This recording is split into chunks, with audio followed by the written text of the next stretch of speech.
another episode of Questions with Crocker with me, Dr. Crocker, and my husband, Shane. Hey. I caught you after the Mountain Dew drink, which is perfect. How are you doing? I'm good. I'm probably number 6 for the day. I am cracking up because just the other day you went to golf and it was how hot? Like 110 degrees. It's been crazy hot in Texas. And I said, you can golf, but please actually drink some water. And when you came home from golfing, what did you say to me? I drank water. No, you said, oh my goodness, I felt so much better actually drinking water and not Diet Mountain Dew the whole time. I don't remember saying those exact words. That is, you essentially said, babe, you're so smart. You're so correct. I should have been listening to you all along. But let's be clear. Diet Mountain Dew is not make up for the water loss that you have in general. I would probably agree with that. So I am glad you listened to me because I was worried about you stroking water out. Today too. 2 days in a row. Man, setting new habits right now. New habits. I love it. Speaking of habits, I'm supposed to be a little bit better about our intro. So this is Questions with Crocker. It's a podcast with me, Dr. Crocker, an emergency veterinarian, and my husband, Shane. We own a vet hospital together. We have 2 kids and have a crazy life, and we answer your questions. You can listen to us on Apple or Spotify and leave a review, which would be excellent. We love getting feedback, and you can watch us on YouTube. However, I am coming off an overnight shift, so if you're watching us on this episode on YouTube, I'm on the struggle bus. I'm going on 3.5 hours of sleep, a little bit tired right now. Want to introduce yourself? What is your contribution to the podcast, sir? I don't really have one. I think I'm forced to be here, actually. If we're being completely transparent. None of that is true. I think you're comedic, humorous. You kind of help bring a perspective outside of that med to our conversations, which I think is important, don't you think? There's no lack of, what's the word I'm looking for? I don't know. Opinion. From either one of us. In general, yes. I do think it's interesting that we are both extremely opinionated people, yet somehow we get along so well. But I think it's because our opinions mainly align. Most of the time they align. Yes. Most of the time, yes. Speaking of aligning and getting along, we just had a legit vacation. I feel like we haven't had a real vacation in forever where we've actually gone somewhere. It hasn't been for a conference. It hasn't been for something else. And we've actually gotten to just be together, the 2 of us. So our kids are at camp. We said, let's go on a vacation. And we went to Bozeman, Montana, which I now want to move there. It's gorgeous. It was amazing. And our phones didn't even work half the time. And I even, shocker, put my email on vacation mode where it auto replied to people. So for 5 days, I sent very few actual emails. Were you proud of me? I was, yes. Did you feel like I was able to? I was more impressed that you YouTube to figure out how to do that. I did not YouTube to figure out how to do that. I did. Okay. Full transparency. I did have to ask you how to do it. And you're like, it's in the settings. And it might have taken a hot minute to figure it out, but it was well worth it. I'm really glad I did it. And it took like a day to kind of be like, I don't know. Why don't you do like what the 4-hour work week guy said, where you put in an automatic reply that you only read and respond to emails during this block every X number of days? I think that is great for somebody with a traditional schedule, but for somebody who just No, that's came why off, I did it, because it's a non-traditional approach to managing your life. But what I'm saying is I can't say the same time block every single day because like today, for example, I got off work. I didn't get home till 11:30 because of the drive, and I was over on my time because it was just an insane shift last night. And then if I said usually it'd be this time period, but I'm coming off an overnight, I'm going to sleep potentially during that time period. So unless I make it like 5 to 8 p.m., which that's family time, there's no consistent time that I can say I'm replying to emails. Does that make sense? It does. I mean, that's just my life and that's how I've structured it. And it works for me. It wouldn't work for everybody. But speaking of my ER shift last night, we had a sweet heartwarming case. We have a cat come in. Her name is Rascal.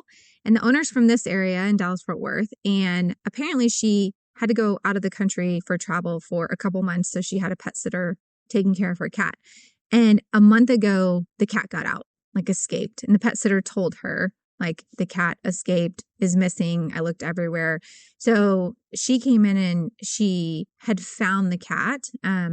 It actually was in Canton, which is, what would you say, like an hour and a half from Dallas Fort Worth area? At least. Yeah. So somehow the cat got that far away. Are we sure it's the real cat? No, it is, because, and this is really important takeaway, the cat was microchipped. And so someone found it in Canton, took it to the shelter, they scanned it, and they called the owner. And she was like, no way, this is my cat. I think that cat got sold in the black market.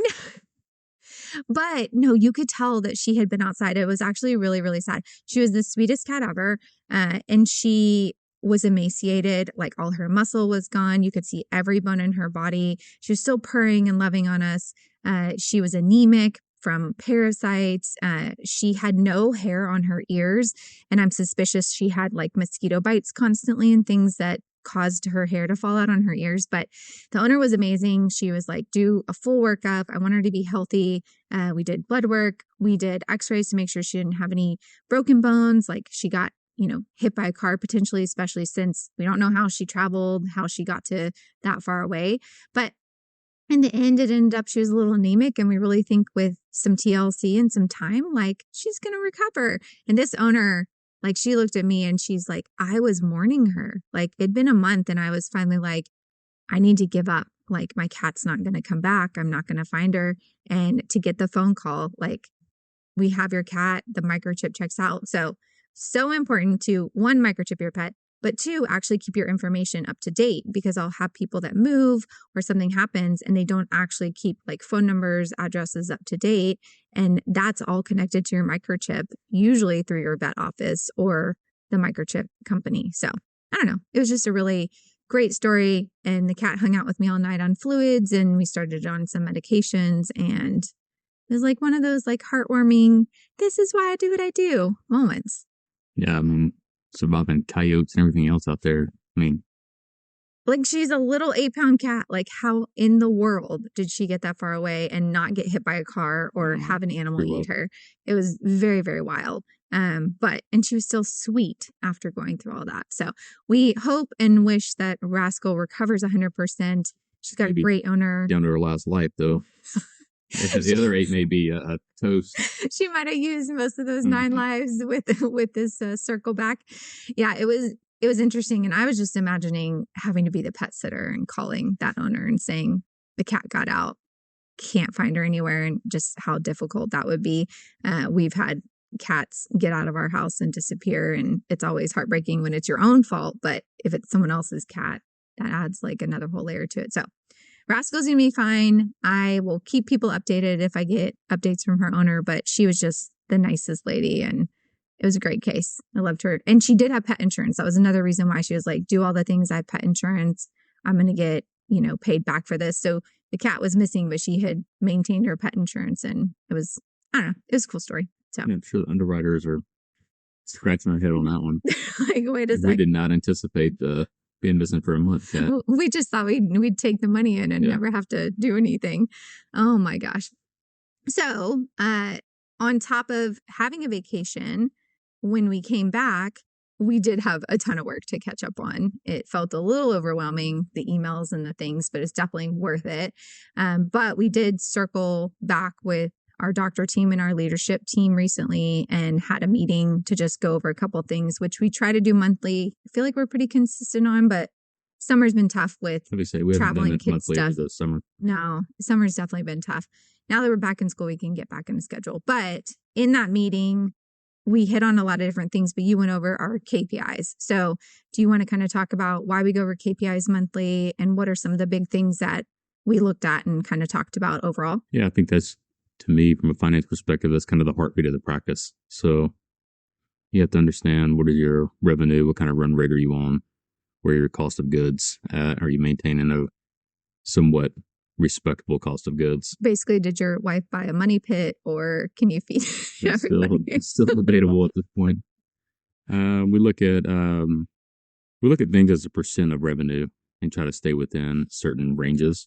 Where did you get the ranges? Like a lot of times you'll say industry standards. So where did you find those standards? I picked them up at one of the conferences, and usually I go to finance talks and there people flash them up on the board, and They're usually from reputable sources and up to date or as current as, they have them. So Do you think they vary whether you have a private practice or are in a corporate setting? I'm sure they do, but I'm sure these take into account both and just do a kind of a merge. I don't know that for sure. Yeah. But it's usually a range anyways of, 5 points or so. The only reason I ask is recently I was talking about something online and someone said that they worked in a corporation and that where our staffing costs, we usually, I think we're shooting for like 45% overall. Yeah. And it's split between kind of doctors and support staff. They said in their corporation, they know that their goal is to only have a 7% staffing cost for support team. That person that what they're talking about. I was like, I don't know how that's possible, but it is a corporation. And so they may be trying to run on like a really, really lean budget or just not pay everybody that much. Even the math will work at that. I mean, if they said something closer to 40, but down below 10, that's not. I don't know.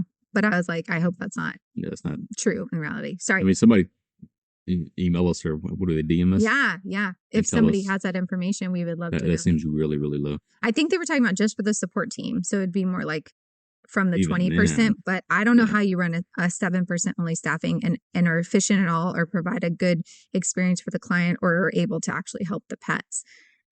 This is a tangent, but I just thought it was really interesting. I mean, I guess in theory, if you're charging significantly more for the services that you provide, then you could do the same amount of work with technically less staff cost. That makes sense because it is a percentage of like your overall. Okay. So that could be the case. Maybe that's possible.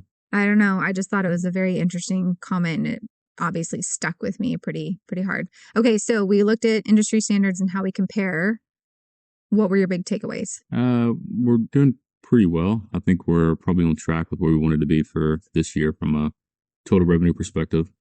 Because I would say the goal, at least in my mind, and I could be wrong, is for every full-time doctor, ideally we're making like $1 million in revenue for the year, potentially 800 to $1 million. Yeah, I would say that's a good goal to shoot for. And with having our 2 doctors, how many hours they work, it's actually like a 1.5 doctor, and we're pretty much on track to hit that goal.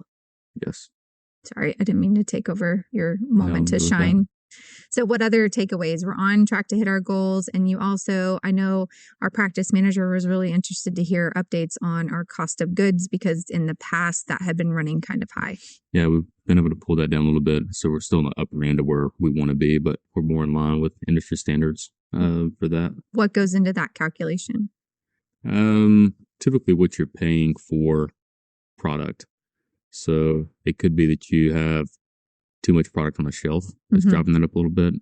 You're paying more for product than you really need to be paying. You could have leakage, meaning you're not charging for some stuff. It's going out the door for free. Or they change the price and you're not charging enough. Change the price, you're not adjusting your pricing. Sometimes, depending on what you're putting in that category, it could be skewed a little bit too. Some people could be loading more stuff into cost of goods that they shouldn't be, or vice versa. So, but for the most part, I think we're doing pretty well. She was happy. I was like, you got a gold star because your cost of goods was better. I think we're just doing a better job of managing the inventory and the ordering process on that. And she did recently do a CE to kind of look at different ways to manage inventory. I don't know that there's 100% a best way for like every practice. So we're still trying to find the balance between having too much on hand, but also being able to fulfill pet owners' needs. And my thing is I never want something to expire on our shelf. Like, agreed. If I don't really care what it costs, as long as we're going to use it and charge appropriately for it. That's why we have like the CPMA parvo medication, because in 2 years, I'll see enough parvos to use it.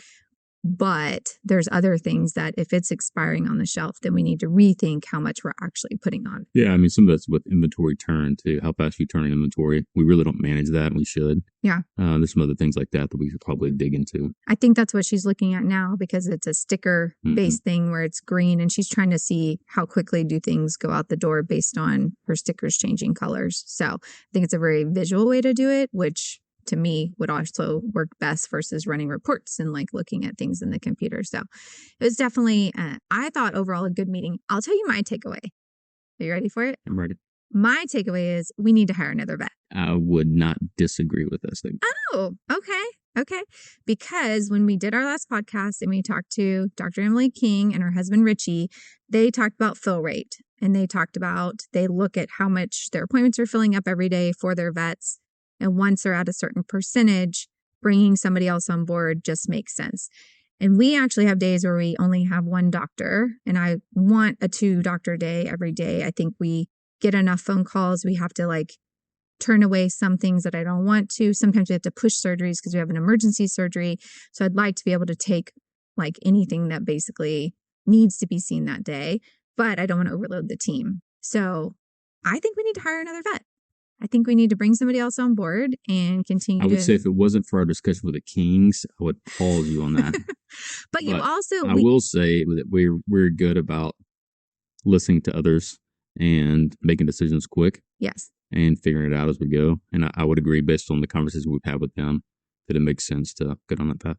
And really, this is just a quick little ad. If you're interested in working at a general practice in the Dallas-Fort Worth area, Keller more specifically, that's only open 4.5 days a week, no weekends, and our vets on average work about 32 hours a week. And they probably have the best finance team in all of vet med.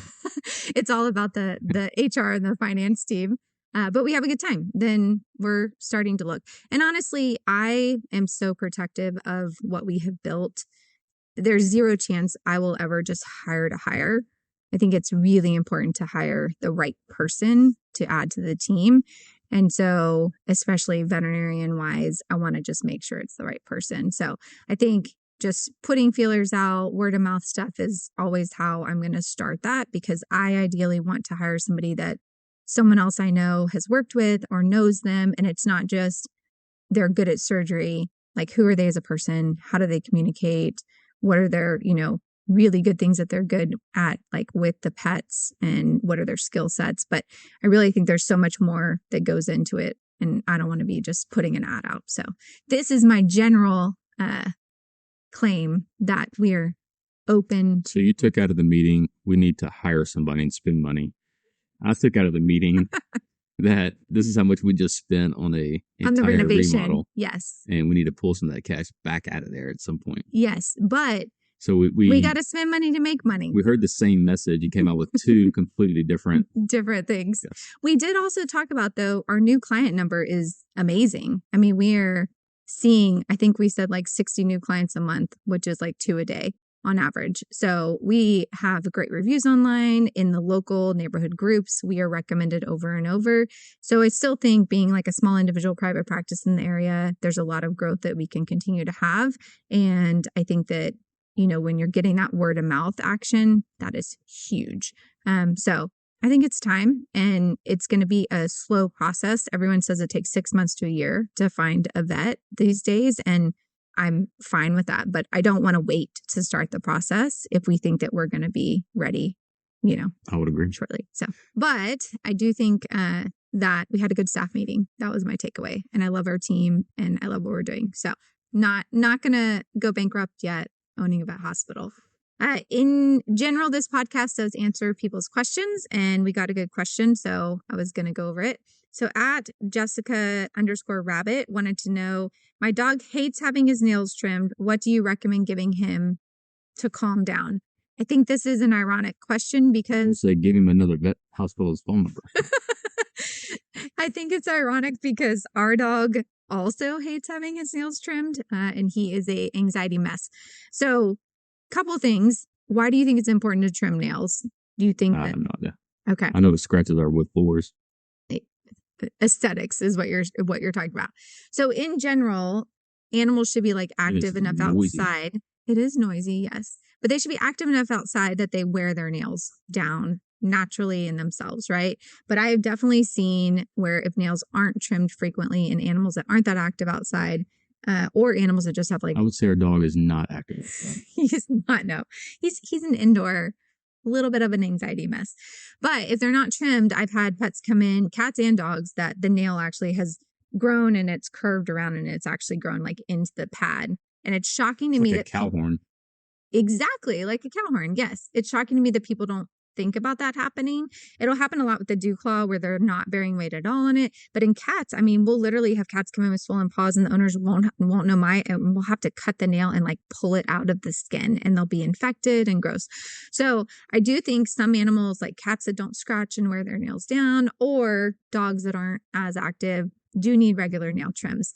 Now, there's different degrees of my dog hates nail trims. There is, I'm a little anxious, but the owner can probably do it at home with maybe something to calm the pet down. And then there is, I will murder any person that tries to touch my feet.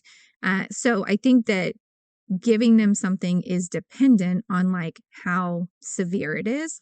So for me, with Ranger, we definitely have tried like positive reinforcement. So he loves food.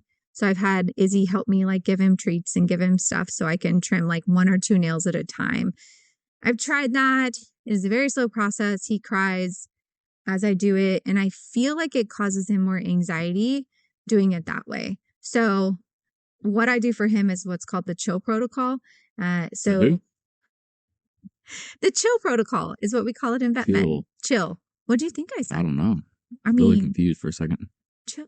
I'm trying to think of what other word that could. It almost sounded like choke at first. Oh yeah, no, we don't recommend choking animals. I've never seen that protocol before, but no, I recommend medical help and restraint as much as possible. So the chill protocol is something that most vet hospitals should know about, and it's taking trazodone and gabapentin. Trazodone, which is for anxiety and causes a little bit of relaxation, and then gabapentin, which is a pain reliever and also anti-anxiety. And you do those at fairly high doses together, and it causes them to chill. And so it's something that if you have a relationship with a vet, you can actually have them prescribe the medication and you give it like an hour, 2 hours out from whatever you're planning to do. And it can just take the edge off enough that you can get done what you need to. So when I do that with Ranger, I can do that. And then we do the peanut butter and he just lays there and I can do his nails. And he still might try to pull away a little bit, but he's not crying. He's not as like stressed out by it. And so that's definitely something that if your vet has seen your pet, they've gotten a weight, they know they're healthy, they can prescribe that for you. A lot of people will do that before they come into the vet office too, if their dog's just really anxious at the vet. And again, you have to give it 1 to 2 hours before because it needs to be absorbed and like have time to take effect. It does not work well once they're already worked up. So a lot of people, will try to give something for anxiety once the pet is already here. You got to just stop them from getting here. And some people will use it also for storm anxiety, things like that. So in general, you could talk to your vet about the chill protocol, whether you're going to bring your pet in for a nail trim or you're going to try to do it at home. But for some pets that are just like super aggressive, you just need to sedate them. And I think people think that's kind of ridiculous, but I do think that's where vet hospital's sweet spot is with nail trims. I don't think we should be doing like the routine ones that owners can probably do at home. But I do think for pets that are truly aggressive but need it for a medical reason, their nails are really overgrown, sedation is just the next step. So in general, there's a couple sedation options. Certainly could have the pet owner come in. Usually the dog is fasted. They're going to drop them off for a little bit. And you can use something like Zenelpha, which is a intramuscular injection. Kicks in really quickly. You get about 35 to 38 minutes of sedation. You do the nail trim, they wake up and they go home. Or you can use something like Dexstorm Torb combination that you give them again in the muscle. They get sedate enough and you can do a nail trim. Both those protocols are good. Both those protocols are dependent on the dog's like health status, and they do need to go to a vet because they are sedated. And they're going to be like so calm and quiet. You got to, monitor their heart rate and things like that. But for really aggressive dogs, I think sometimes like intramuscular sedation is just the next step. And I think it's less anxiety inducing. The problem is like, how often do you think a dog needs a nail trim if they don't wear them down themselves? Every 3 months. It's probably even sooner than that in some dogs. So, paying to go in, see your vet, get them fully sedated for nail trims, that can be a lot. So some people will actually cut the nails even shorter or try to Dremel them or do them more frequently initially, because then you can get them shorter faster and then try to draw it out. But it is amazing how much drama can be around nail trims in pets. and what is the place of veterinarians with it. And my main goal every time with pet nail trims is medically necessary and also not causing more of an issue with that pet when they visit your vet hospital.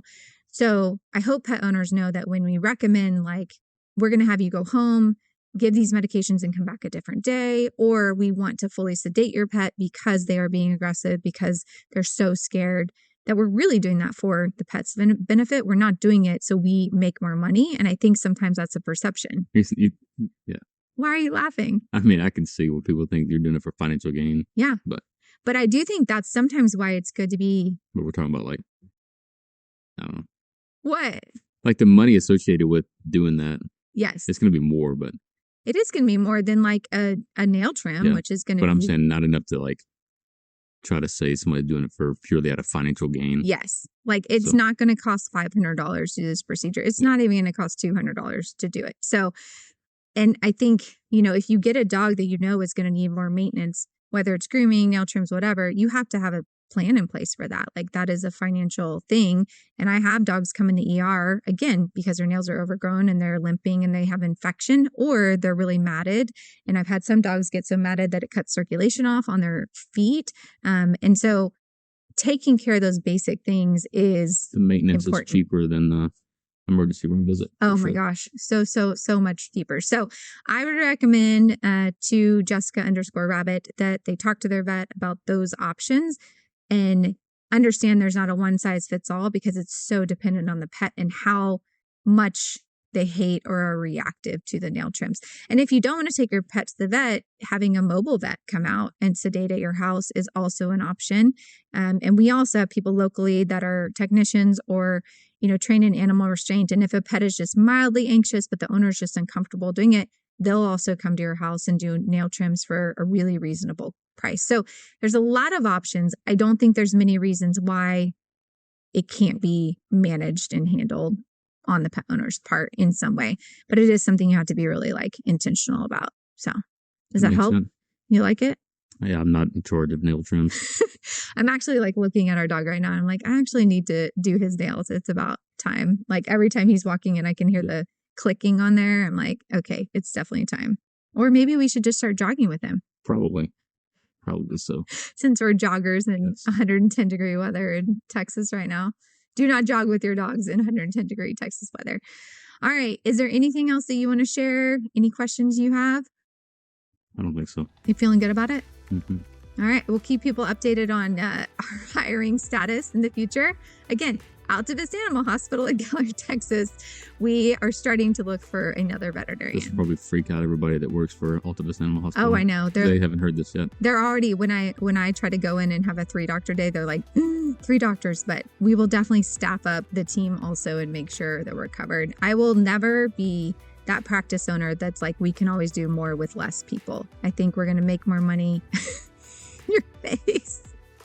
In the long run, you're going to retain staff, make more money if your staff is well trained and they're happy and your team is not feeling overwhelmed. As long as we're within the parameters of my your KPIs ratios, we'll be okay. We'll have to check in a month and just see. All right. Thank you guys so much for listening. Again, if you want to leave a review, you can go to positive review. You can go to wherever you listen to your podcast on Apple or Spotify. We'd love your feedback. We'd love your questions. You can visit us at Questions with Crocker on TikTok, Instagram, or Facebook. If you want to leave questions, direct message us. And I hope you have a wonderful day. And thanks so much for listening.